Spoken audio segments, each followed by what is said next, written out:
Hello अस्सलाम वालेकुम viewer, I hope आप सब खैरियत से होंगे। This is Rizwan Qureshi from technical education AKQ channel. आज जो हमारा टॉपिक है वो basically basic definitions of electrical technology से रिलेटेड हैं, जिसके अंदर हम रेजिस्टेंस को डिस्कस करेंगे, जिसको उर्दू में मुज़ाहमत कहते हैं या रुकावट कहते हैं। फिर उसके अंदर उसके जो यूनिट्स हैं, मेगा ओम, माइक्रो ओम, उसके बारे में डिस्कस करेंगे। इलेक्ट्रिक पावर के बारे में डिस्कस करेंगे। फिर पावर के जो यूनिट्स हैं जैसा कि किलोवाट, मेगावाट, और फिर इलेक्ट्रिकल एनर्जी और उसका जो यूनिट है वाट आर, उसके बारे में। फिर जो एनर्जी का यूनिट है किलोवाट आर या बोर्ड ऑफ ट्रेड यूनिट, इसके बारे में डिस्कस करेंगे। उम्मीद करता हूँ कि आपको हमारी वीडियोस अच्छी लग रही होंगी और आपने हमारे चैनल को लाइक, सब्सक्राइब और हमारी वीडियोस को शेयर कर दिया होगा ताकि ज़्यादा से ज़्यादा इसका फ़ायदा हो सके। मुज़ाहमत या रेजिस्टेंस किसको कहते हैं? किसी भी चीज़ की वो ख़ासियत जो उसमें बहने वाले करंट के बहाव में रुकावट या मुज़ाहमत पैदा करे, उसे हम रेजिस्टेंस कहते हैं। इसको कैलकुलेट करने के लिए इसका यूनिट जो होता है वो ओम होता है, जिसे ओमेगा से शो किया जाता है। इसके जो बड़े यूनिट हैं मेगा ओम और इसका छोटा यूनिट है माइक्रो ओम। मेगा ओम कितना होता है? एक ओम के अगर 10⁻6 गुना हो तो वो एक मेगा ओम होता है। और माइक्रो ओम कितना होता है? 10⁻⁻6 हिस्सा को हम माइक्रो ओम कहते हैं। अब हम आते हैं इलेक्ट्रिक पावर के बारे में कि इलेक्ट्रिक पावर क्या होती है। किसी भी बरक़ी सर्किट में काम का होना उस सर्किट में मुहैया करदा ताकत पर मुनहसर होता है।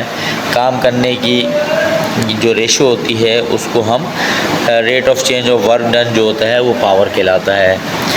ये ताकत या ये पावर सर्किट की वोल्टेज और उसमें से गुज़रने वाले करंट का प्रोडक्ट होती है। बरक़ी जो इलेक्ट्रिक पावर है उसकी आम तौर पर जो इकाई होती है वो वाट होता है, जिसको हम W से ज़ाहिर करते हैं। अगर हम उसके पावर के बारे में डिस्कस करें तो power is equal to V into I है, या in other words power is the product of voltage and current होता है।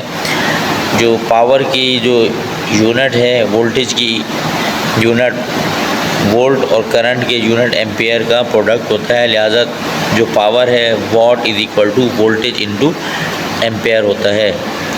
तो 1 watt is equal to volt into ampere के बराबर होता है। अब जो पावर है उसकी बड़ी जो है यूनिट्स भी हैं, जैसे किलोवाट या फिर मेगावाट। किलोवाट कितना होता है? 10⁻³ और मेगावाट कितना होता है? 10⁻⁶। अगर ताकत बहुत ज़्यादा हो तो उसे वाट की बजाय उसकी बड़ी जो यूनिट्स हैं किलोवाट और मेगावाट में कैलकुलेट किया जाता है। मसलन यूनिट्स के इंटरनेशनल SI यूनिट्स के मुताबिक बरक़ी मोटर की, इलेक्ट्रिक मोटर की जो रेटिंग है वो किलोवाट में की जाती है। अब हम आते हैं इलेक्ट्रिकल एनर्जी हम किसको कहते हैं? काम करने की सलाहियत को या इस्तेदाद को एनर्जी कहते हैं, जो काम करने की ताकत से कतई मुख्तलिफ होती है। एनर्जी दरअसल ताकत की मिकदार और उसके इस्तेमाल के वक्त घंटों में,